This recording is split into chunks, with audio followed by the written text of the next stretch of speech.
Okay, now the session is recorded. Can you see my screen? Yes, Yes. sister. Can, Okay. yes.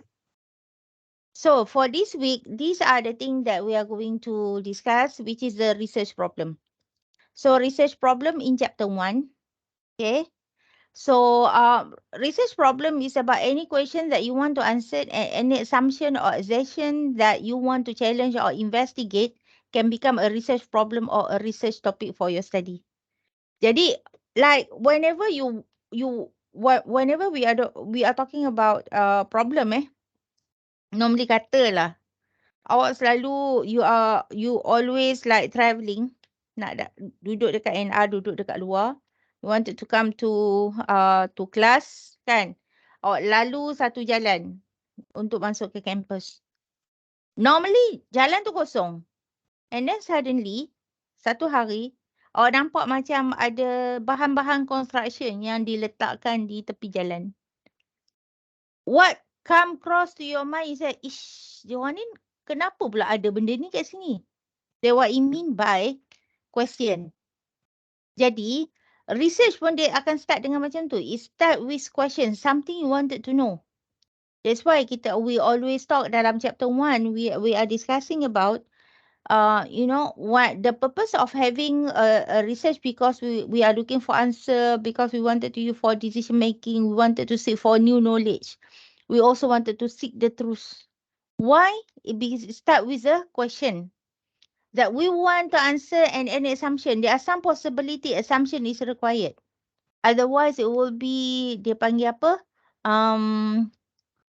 Dia akan jadi, it's not end. Dia tak ended. Dia akan jadi jawapan yang tak boleh kita, it's not reachable. Okay, it's not researchable.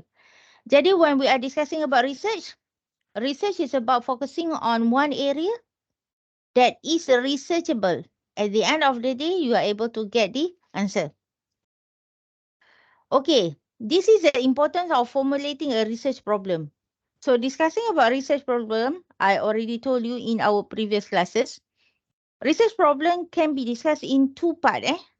One is from the practices point of view, and the other one is from the what we call the practices and academic point of view. Jadi, when we are talking about practices, kan kita cakap, saya bagi tahu awak, DV, in what area, who are your respondent. Those are the problem of the practices. Normally, we put all of those information in the background of the study. Okay, whereas whatever related with the variable itself, we are going to discuss it in the problem statement. Okay, formulation of research problem is like the identification of destination before undertaking a journey. Basically, you need to know before. For example, like when you wanted to visit one place, it's not like you just go and visit. No. What you will do is that you will do some information search about the location before you go there. So that what it mean by formulation of research problem. Basically, for you to go through the research journey, you would like to see first what is going on around the issue, what is going on with the problem, what are the environment factors that affecting of the area of your study. Jadi, the way you formulate a problem determine almost every step that follow. The first one, the type of study design that can be used. Second one, sampling strategy that can be employed. Third one, instrument that can be used or developed. And type of analysis that can be undertaken. Half of our tutorial already covers this. I've told you that based on the topic that we already discussed in our tutorial, we learned that even one simple thing like examining and looking for a relationship, which one is influence what, is already determined the study design. When we have a study design, we already have what I call a sampling strategy. It's already been discussed. Okay, and this week actually in our tutorial class, we are trying to look more depth in detail in terms of sample strategy, instrument, and also the type of analysis that we are going to use. Okay, sources of research problem. This is what you need to do for this whole week and also next week. Most research in the humanities revolve around 4 P's. It's about problem, it's about people, it's about program, it's about phenomenon. That's why I've told you that when we are looking at the topic, you should have your DV. You should understand the phenomena. Phenomena actually refers to the situation. Refers to the situation where our research is going to happen. And then after that, we also have people. People basically it involve around who are the participant of our study or who are respondent of our study. So program, there are some phenomena already have some specific program you wanted to focus on. Jadi basically these are 4 main things that we are going to do when we are talking about research in humanities. Okay, aspect of research problem. Firstly, you should have population. That's why even in our title already we state who are the individual will involve in our study. They can be the participant of the study, they can be the respondent. Why I use participant and respondent? Because respondent is for quantitative research, participant is for experimental and also for qualitative research. Tetapi basically, either participant or respondent, those are the people who will involve in our data collection for our study. And then subject area, it could be problem, program, or phenomenon.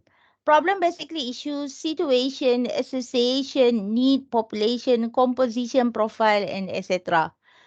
For program, it should be a content, structure, outcome, attribute, satisfaction, customer, providers, and so on. Phenomenon basically is cause and effect relationship, the study of phenomenon itself. So discussing about problem, if we discuss back based on the article that I gave you, we know that the issue is about intent to use safe pesticide. Safe pesticide actually is under the structure of my gap. Okay, under the structure of my gap for Malaysia agriculture, they call it the regulation that farmers have to follow. And phenomenon for that particular study happened during COVID-19. So the whole study provide the information that you need to collect to find the answer for your service of research question. Meaning to say that, that's why I told you, we have for the article that I provide you, yang Josephine punya paper, there are the 4 paragraph. And those 4 paragraph actually consist of the whole thing. Okay, consideration in selecting a research problem. This is what you are doing now, So it should be based on your interest. What do you like to do? Magnitude. Are you able to complete the research? That's why I say you don't focus on too high level. Even among students is fine. However, we need to further investigate or further finding information to justify. For example, some of your friends said we wanted to do among student and among human resource student. The thing is that we need to prepare or you need to prepare to answer why HR student. Uh, why are you looking for intent to pursue study? Pursue study is your DV, for example. So we would like to see if pursue study among human resource student is um reachable for us or do we have the ability to complete it? Nampak-nampak macam boleh. But the problem is that in the research problem, we must justify why we are using human resource student. Why don't we use other student? Why don't we use SR student? Why don't we use AT student? Those are the things that we need to learn how to justify it in our problem statement. In our background of the study. Measurement of concept. Measurement of concept is something that when we are looking, that's why I asked you, whenever you wanted to decide on certain variable to be included in your study, what you need to do is you have to go back to the literature search. You have to go for journal search. And you need to look for a journal that have almost similar framework like the article that I gave you, but in your area. And then level of expertise. This one by right, whatever like people like me, researcher, wanted to do some research. That's why I told you I need to know my uh, my constraint. I need to know my strength. I need to know where are my weaknesses are. So basically, to understand that either the context of the study or the study that we wanted to start with or to join, either it is really what we call I am able to do it or not. I have the ability to do it or not. That is level of expertise.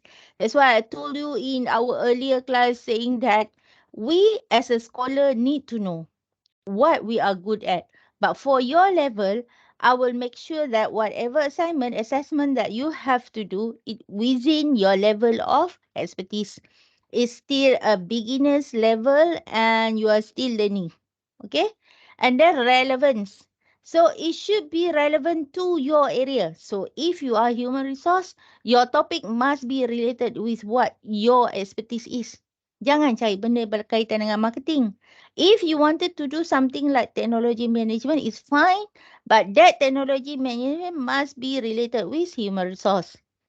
Availability of data. So this is very important because we need to know, for example, like sampling procedure, we need to know what kind of sampling procedure we wanted to use. If, for example, the sampling procedure is insufficient, tak cukup, or is not suitable, or we are not able to get access of the data, basically we cannot use that particular respondent for your study, human resource. However, for marketing, yes, we can do that because in terms of type of respondent in marketing, the selection is very different from you guys. In which majority, most of the time, it's very easy to get the consumer or to get the respondent. And majority, most of the time, the respondent are the consumer, very easy to get. But the procedure is very tight. Dia adalah pro and cons dekat situ. And some ethical issues. Ethical issues meaning that that's why I try to avoid, for example, you wanted to collect data at school, contohnya. Or if you wanted to collect data at some agencies or some department. Because of this, we need to get approval. Just to share with you, I have one student, human resource. We are conducting research, master by research. We conducting research at IPG, Institute Perguruan, IPG. And then when we are talking about ethical issues, there's a lot of problem. Meaning to say that we have to send the letter, send the application to the Ministry of Education, MOE. After that, once dia orang dah approve apa semua, we have to go back to the bahagian institut perguruan. Kemudian, we are going to go to IPG. Dia macam bertingkat-tingkat. So basically, in term of ethical, we need to pass first stage, second stage, and third stage, and things like that. So ethical issues is something that is important. And you must know, even students yang macam the one that I gave you, the example that I gave you, actually all of the students yang mana yang work out on social science, they also need to submit for ethical approval. Okay, so even students, semua student, FYP pun, they have to have the ethical approval from the university. Only they can go through their study. Jadi if later on, katalah you all punya FYP later on change to research base. Basically, all of you also have to go through the ethical procedure. Okay, step in formulating a research problem. Basically, we have like 6 steps. First one, you have to discover the issue. Step 2, profiling the main issue into sub-areas. Sub-areas tu macam yang saya bagi tahu last week. It's about people, it's about what are the issues, it's about the situation, it's about the program. If you have that 4 piece. Dia memang kena buat dalam tu. And then step 3, specify what interests you the most. Jadi, macam saya cakap, as I mentioned to you, if possible, try to avoid topic yang macam assignment. Macam assignment meaning to say like challenges, you wanted to listed the skill, no. Okay, those kind of studies are not suitable for our assessment. I would like to see DVs, how factors influencing another factors. Okay, so like I already give you some guideline that your type of study should have a research framework, and all the samples that you can gather must be empirical, quantitative, regardless of what kind of analysis you are using. But the framework must have DV and must have IVs. And then develop the research question. And from there, you will formulate the objective. Start with research question, followed by objective. And 6 is researchability of your objective. Yang ni sebenarnya is about your methodology. So, methodology in brief. Okay. At minimum, we must know who are your respondents. That's why when we are talking about formulating your problem, you should know the issues. You must know what area you wanted to do it, what situation you wanted to focus on. Last one are the people who will involve in your data collection. Okay, so now this is the example 1. Okay, this is the example given by the textbook. It starts with about the green supply chain and how they do the profiling. Yang ni yang saya cakap, it will be based on how many members in your team you should have this profiling. This profiling sebenarnya each of these 1, 2, 3, 4, 5 ni, each of these, you will write it in one paragraph. So basically, if you have like 5 members in your team, you should have 5 what we call 5 paragraph. Okay, one student, one paragraph, you using this step 2, the profiling part.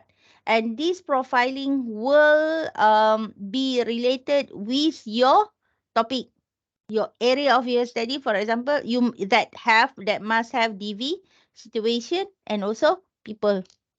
And then step 3, specify, example given, effect of green supply chain practices on performance. Nampak tak? So these supply chain practices definitely are the IVs, and performance become the DV. So this is how the researcher, this particular author, come up with the research question. So what impact has supply chain toward the environmental performance? How does green supply chain practices affect firm performance? And what are the effect of green supply chain on economic performance? Jadi even though we look at this, it looks like it's very simple. But one thing for sure, in which we are going to discuss further in our tutorial class, each of these questions will lead you to what kind of data analysis you wanted to use. Okay, dekat sini nampak je macam ni. Actually, it lead you, it already tell you. So to those, the researcher, experienced researcher, the moment they look at this, what and how, they already can predict what kind of data analysis you are going to use and what method possibly you are going to use. Okay, it is not like you just put it because you wanted to put it. No, it will reflect something. That's why I said, talking about research, everything that we put at every sentence, it will be related to one another. And then after that, only we will have what I call the formulate objective. So to find out the effect of green chain practices, those are the IVs, on firm performance. So the specific objective will be to ascertain the impact of green supply chain toward environmental performance, to determine the way which supply chain practices affect the firm financial performance, and last one, to find out the effect of green supply chain on economic performance. And after that, only step 6, we are looking for researchability. There are 5 things that you can do the assessment for yourself. One is that you are really interested in the study. Second one, you agree with the objective. Third one, the time is available for you. For your case, you must remember that you have approximately like 10 weeks for you, 10 weeks for you to complete everything. And then that you have a technical expertise, meaning to say that for your case, you don't have that technical expertise yet, but you should be able to, what we call confidence, be confident with yourself that you are able to learn fast to acquire the technical expertise needed for you to run the studies. And you and your research supervisor, technical expertise in your area. So for your case, you are not the expert, it's fine. That's why I tune your study should be quantitative, should be empirical, and should be hypothesis testing simply because I am your supervisor for all of your project and my technical expertise in that area, and I am not able or I am not able to supervise you for to do something beyond or outside of my own expertise. Okay, now problem definition or problem statement. This is one of the difficult part. So problem definition or problem statement mean a clear statement of issue that need to be investigated in order to find a solution or way to improve. Discussing about this, it has what it called the significance of the study. Last week, we already discussed about this. Significance of the study means who will benefit or who will get the benefit of our study. Okay, who will benefit our study? And the benefit should come in two main areas. One is practices, second one is based on academic. So, practices is about respondent, it's about the phenomenon, it's about the situation. But the development of the research framework, such as the IV, the DVs, or theory related, all of those is under academic uh, contribution. All of these will we need to put it in our problem statement. We need to put it in our problem statement. But profiling, hari ini kita learn about profiling. Profiling need to be included in our background of the study. So these are the example of the problem definition or problem statement. Okay, writing and effective problem statement. So you should provide the background context. Background context ni, yang ni adalah extraction of what we are going to write in our background of the study. So start by describing how things work before you even mention your problem. Explain a few sentences how things would be if the problem didn't exist. Meaning to say that we are trying to highlight what is going on now. Okay, and of course it will give you the example. And then explain about the problem. The problem normally it will have the keyword like however, as such, unfortunately. So this kind of keyword normally used to say that there is an ideal situation, however we have some issues here. It's okay for a student to come to university, but we are having problem when we have COVID-19. We are okay now. We can have a face-to-face class. Unfortunately, the projector don't work well with my computer. Therefore, we have to conduct our class online. That unfortunately actually is a keyword for the problem statement. So all of these, we are going to learn how to write from our tutorial class, inshallah. So, and then we have to back up our assertion. As soon as we start making specific claim about how serious our problem is, we need to start supporting your statement with evidence. Yang ni, this part, I call it justification. That's why I said, if you look at the example, dia ada banyak. It has lots of citation. Like I mentioned to you earlier, this citation refers to one journal. One citation refers to one journal, one reference.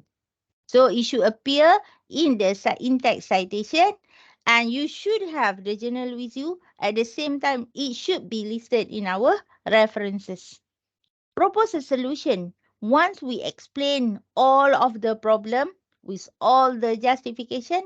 Only we will explain what are the problem, why it is so important, and how to solve it. How to solve it. That's why at the end, before, dalam kita punya class, in that 2 weeks class, we already learned that at the end of the day, when you complete the study, it should answer some question. It will seek truth. It will help the decision maker. It will help for us to explore new knowledge, and it will help us actually to contribute to the what we call to the body of knowledge, to the literature. Okay. And number 5, explain the benefit of solution. Benefit of the solution also can be translated as the significance of the study. Jadi, benefit of the solution, you should put your own point. It also refer to the significance of the study. Who will benefit the result or the finding of your study? Siapa yang boleh guna? Again, now that you have told your reader what should be done about the problem, it's very good idea to explain why the solution is a good idea. Who will benefit of that?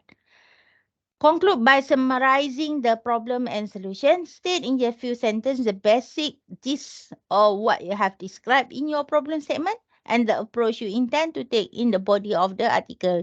So basically this part, if we look at the article that I provided to you and discussed in our tutorial class, we can see that conclude the by summarizing the problem and solution tu, dia duduk dekat later part of the paragraph number 4 dalam section introduction. Okay. Now, once we have the objective, we should have what I call a research question. So, research question is a statement of research intention in the form of question. Tadi in a form of apa? What need to be done and so on. After that, we need to start to have a question. Okay, kita kena ada question. Jadi, a research question or a list of question derived from research problem or problem statement. Dia adalah research question ni actually is the conclusion of the problem we state in our problem statement. Okay. Research question utilize the word why, what, where, when, who, and how. Each of these actually reflecting, again, I would like to stress here, it reflect what kind of data analysis you wanted to use to answer your research objective. Walaupun dia nampak macam why, what, where, when, who, and how. Okay, 5W1H. And research question could be listed under 2 headings. It should have the main research question and specific research question. Okay, this is an example of research question for unsatisfied customer. So the main research question is how to improve customer satisfaction. So specific research question can be what is the effect of product quality toward customer satisfaction. What is the effect of product quality? Meaning to say that this one is a DV, here is the IV. What is the effect of after sales service toward customer satisfaction? Customer satisfaction is a DV, this one is the IV. So this is the kind of research question that you wanted to include in your research proposal. Meaning to say that I told you that one student should have one IV. You should have things like this. Okay, one student will have one research question. And when you have one research question, you will have one research objective and one hypothesis and one analysis of the hypothesis. So it becomes like that.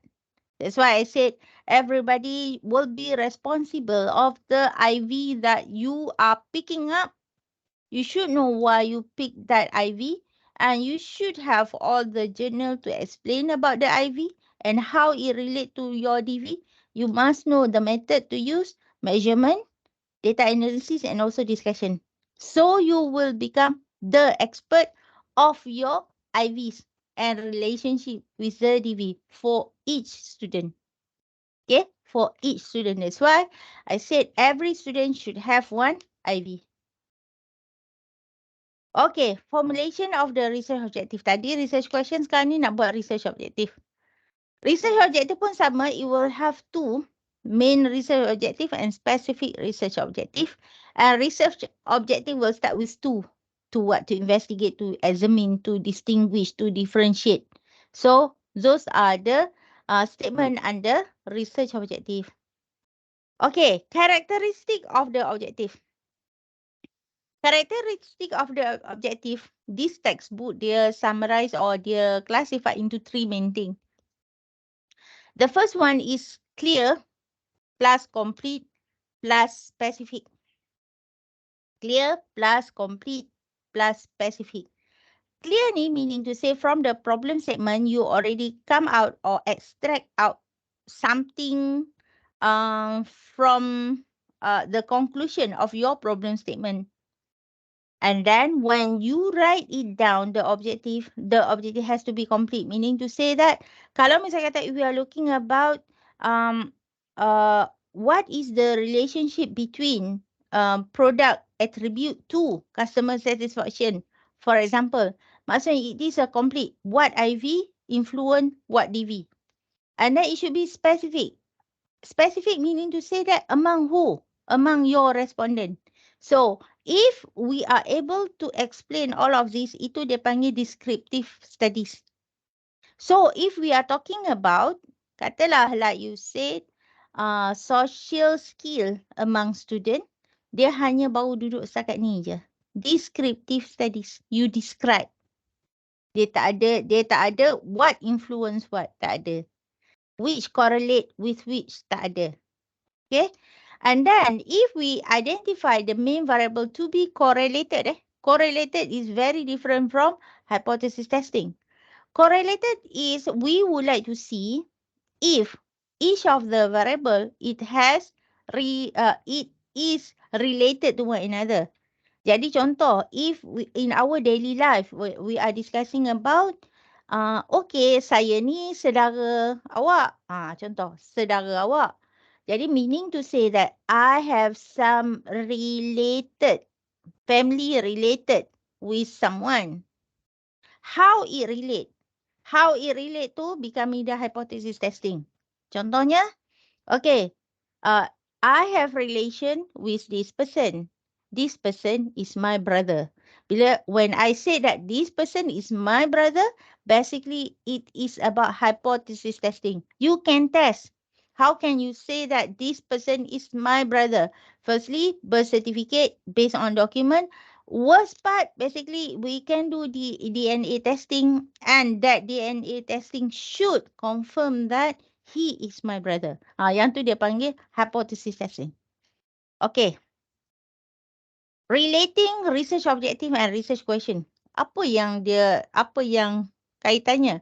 Based on the research title ini given by the textbook, liquidity risk management and financial performance. Kita dah nampak liquidity risk management actually is the IV, financial performance is the DV in Malaysia, in the context of Malaysia, empirical evidence from Islamic Bank. So basically the respondent or data collected among Islamic Bank.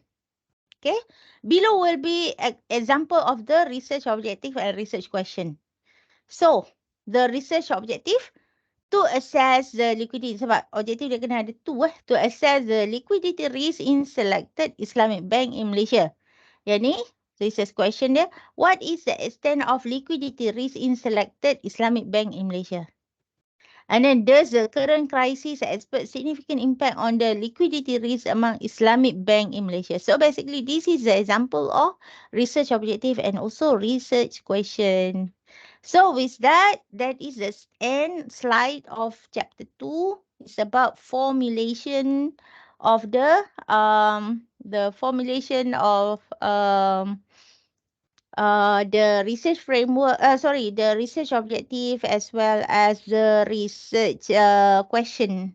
So things that we cover today, basically background of the study, if we translate back to our chapter 1, it covers background of the study, it covers problem statement, it covers research question, it covers research objective, and it covers significance of the study. So basically that is all that you should know about the chapter 2, and the rest we are going to discuss further in our tutorial class. So I think I will stop recording first, but we will continue with our discussion later. We take a break 5 minutes. Maybe if you wanted to go out, you wanted to grab something to eat or what, I give you 5 minute break, and then we will come back after 5 minutes. I will stop recording first.